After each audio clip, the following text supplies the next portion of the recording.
6 o'clock news starts now, and for now, the news is weather. The reason we are here, it's a tornado warning. Le lirez-vous? Le lirez-vous? Le lirez-vous?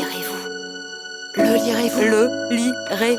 Le lirez-vous? Le lirez-vous? Le lirez-vous? Le lirez-vous?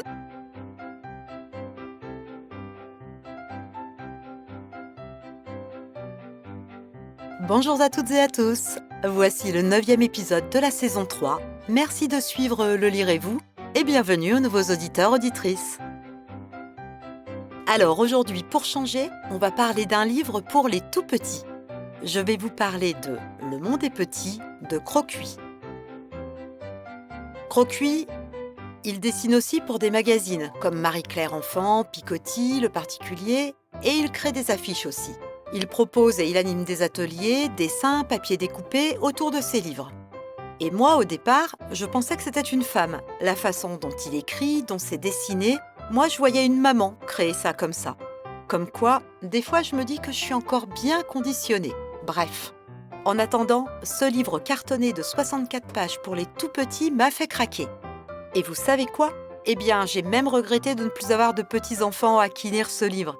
Parce que j'ai ressenti des émotions véritables à parcourir ces pages colorées à souhait, avec un graphisme plutôt minimaliste et une petite fille qui m'a fait penser à Mafalda. On va suivre cette petite fille toute la journée, du lever au coucher, pas forcément dans cet ordre d'ailleurs, et on va suivre toutes ses émotions, tout ce qu'elle peut vivre dans une journée comme émotion et comme ressenti en tant que tout petit bout de chou. Et oui, le monde est tellement tout ça quand on est petit. Se mettre effectivement à leur hauteur et se rendre compte qu'il s'en passe des choses et des émotions à leur âge dans une seule journée. Et lire ce livre avec son enfant de préférence, ça permettra de partager, de lui faire comprendre que l'on sait aussi tout ce qu'il peut vivre en 24 heures.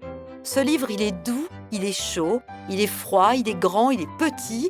Et j'ai aussi aimé découvrir tous les objets du livre en première page de couverture. Juste des ombres. On va retrouver tout ce qui se passe dans la vie de cette petite fille dans cette journée et tout à la fin, on va les retrouver. Cette fois, elles vont être colorées et nommées. Ça peut être l'occasion de jouer avec son enfant en cherchant au début ce que c'est, ces petites ombres toutes simples, et à la fin, par exemple, rechercher les émotions qui correspondent à chaque dessin à l'intérieur du livre. Alors, il va plaire à qui ce petit livre ? Eh bien, à tous ceux et celles qui côtoient un enfant, un petit dès 18 mois, jusqu'à 3-5 ans, ça dépend de l'enfant, aux parents, grands-parents, tontons, tatas, qui ont gardé un enfant dont la journée a pu être un peu rude, histoire de dédramatiser, de relativiser, de mettre des mots sur les aventures de la journée. Parce que poser des mots, c'est toujours hyper bénéfique, je dirais même nécessaire. Et là, c'est le livre qui va permettre ça. Sans dessus-dessous, c'est un très jeune label, puisqu'il date de 2023, mais il fait partie du groupe Delcourt quand même. Et il affiche l'ambition de promouvoir les super-pouvoirs de la narration du côté imaginaire comme du savoir, et il déclare aussi être un rendez-vous. Le rendez-vous des enfants qui passent plus de temps à rêver qu'à ranger leur chambre. Et moi, j'aime ça.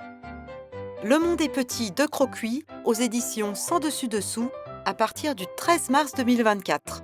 Et si vous entendez ce message, c'est que vous avez écouté jusqu'au bout. Et pour ça, merci du fond du cœur, j'espère qu'il vous a plu. Si c'est le cas, je vous invite à laisser un avis sur la plateforme où vous l'écoutez et à partager l'épisode autour de vous. Prenez soin de vous et à bientôt. Ciao!